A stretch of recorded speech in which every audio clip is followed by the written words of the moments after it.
de esta naturaleza. No.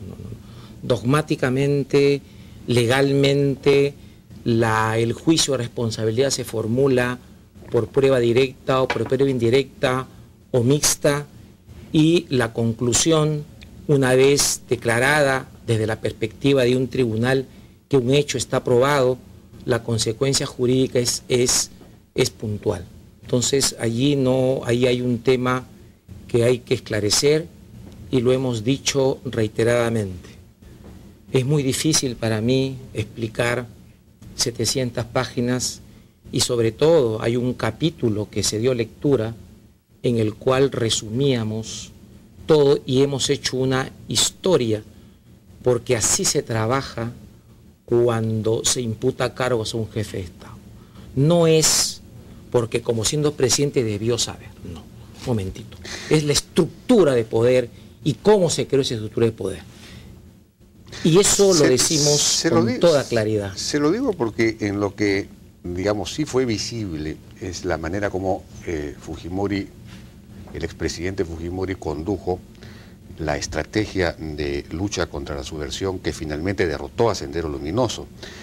Porque lo que derrotó a Sendero Luminoso no fueron los hechos, digamos, no fue el grupo Colina ni nada parecido, sino todo lo contrario, una estrategia basada en la alianza con los campesinos que antes no había existido, es decir, basada en ya no masacrarlos, sino al contrario, unirse a ellos para convertirlos en protagonistas y ya no, digamos, en presas de fuego cruzado. Sí. Una estrategia basada en el reforzamiento de la inteligencia policial para capturar a los líderes y no matarlos y no ejecutarlos. El reforzamiento que vino de antes, por si acaso.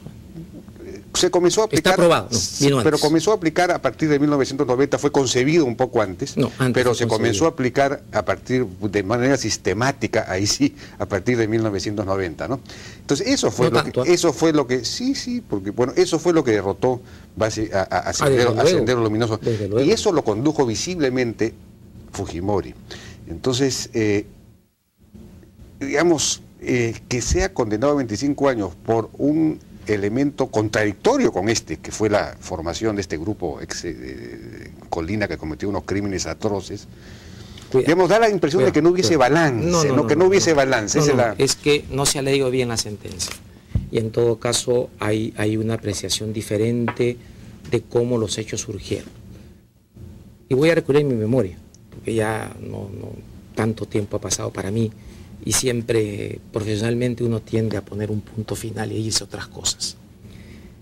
Pero cuando empezó una política sistemática de eliminación de individuos, se daba en el momento en que Sendero estaba en su pico y todavía no había bajado la línea y el Estado todavía no había derrotado. Eso fue lo que, en cuanto a fechas, eso fue lo más importante, ¿ya? O sea, no es que cuando ya estaba ganándose, se hizo esto, se hizo antes. No lo entiendo, no. A ver, vamos a ver. Siempre el argumento de defensa fue, esta era una estrategia ganadora, y finalmente se ganó, y es ilógico que se recurra a la muerte cuando se había ganado, cuando estaba ganando. Nosotros decimos, a ver, vamos a ubicarnos en el tiempo y vamos a ubicarnos en el momento en que los hechos sucedieron y cuando se fueron estructurando los manuales y los mecanismos de aniquilamiento, ¿correcto? Porque también es cierto de que durante su periodo hubo menos muertos, claro, pero fue más selectivo. Pero digamos, vamos al punto, porque quiero quedar bien en esto, y ahí fue un trabajo muy fino que hizo Víctor Prado y Hugo, que entraron mucho a ver ese ámbito del periodo histórico, porque incluso ya se hablaba en ese momento, en plenas matanzas, que inclusive había una suerte de paridad estratégica, ¿no es cierto? Después se dijo, claro, ya vencimos. ¿Y cuándo ocurrieron estos hechos? Antes. Entonces, ese cuento... No, pero yo no me refiero a eso, sino al hecho de que la estrategia que se desarrolló claramente a partir de 1990, fue una estrategia de alianza con la población, de fortalecimiento de la DINCOTE, se le dio más de $1 millón para que pudiera pasar de un nivel artesanal a un nivel prácticamente industrial, etcétera, etcétera. Eso fue lo que derrotó a Sendero. Todo eso lo manejó. En eso estamos de acuerdo. Todo eso fue lo que manejó directamente Fujimori. Lo otro, este grupo asesino, digamos, no tuvo ninguna repercusión real en el curso de los hechos, ¿no es cierto? Fue una cosa... Y entonces, digamos, si uno considera todo en su conjunto, da la impresión de que la sentencia resulta injusta, ¿no? Porque es decir, no valora lo esencial, que es que finalmente fue derrotado Sendero con una estrategia esencialmente respetuosa de los derechos humanos, porque se basó en la alianza con la gente, en la estrategia policial, etcétera, ¿no? Es que esto no es un análisis politológico global. Una sentencia vio una porción de la historia, una porción del hecho. Y hemos historiado el tema, y hemos ubicado en el tiempo. La sentencia no estudia todo el régimen, no tenía por qué hacerlo, no es su competencia. Ubica un periodo y establece, además hay una cosa, las políticas no son siempre todas blancas, todas negras y su uniforme, más aún en una dictadura, ¿no? Cuidado, cuidado. Entonces, eso es un tema que creo que debe de especificarse, pero en todo caso, acuérdese usted que no solo hay un fallo de primera instancia, sino hay un fallo de segunda instancia. También, digamos, se ha criticado Y esa crítica es de un sector muy minoritario, ¿va? En términos dogmáticos, es muy minoritario. Dogmáticamente eso...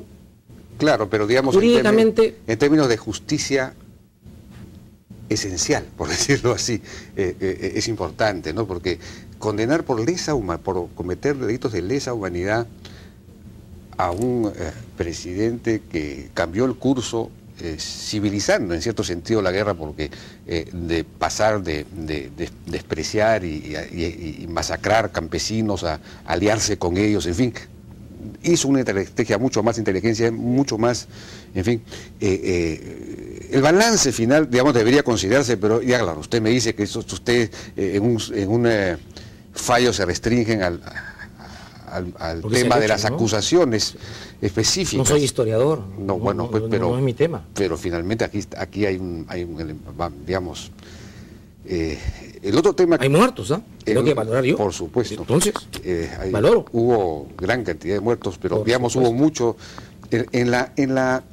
Otro tema que se ha señalado en relación a este caso es que ha sido efectivamente condenado por delitos de lesa humanidad, cuando eso es algo que fue recién introducido a partir del año 2001, ¿no?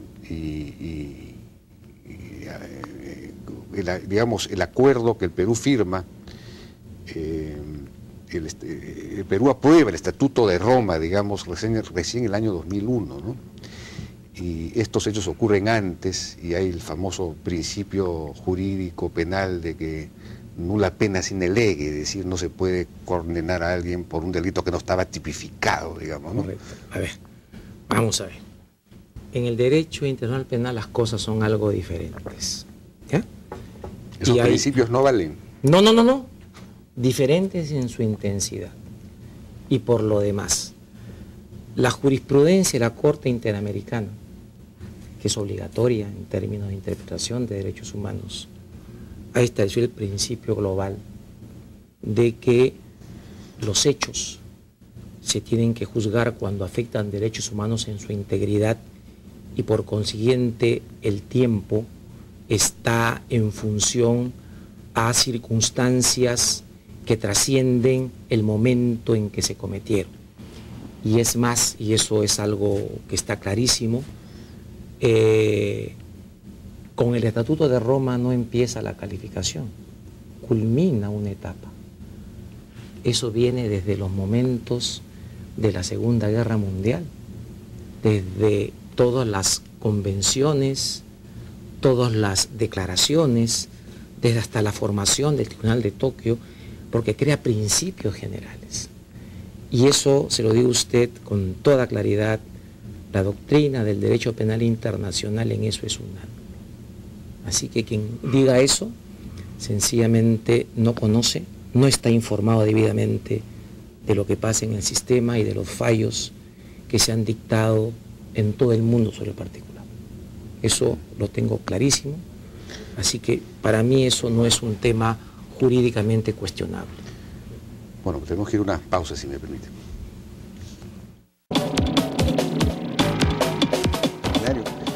Bien, lo dice el doctor San Martín, que a un juez se le pide que juzgue con derecho objetivo. Que aplique el derecho objetivo. Pero sin embargo me habla de grandes criterios doctrinarios que en realidad infunden estas decisiones. Entonces es bien difícil. No.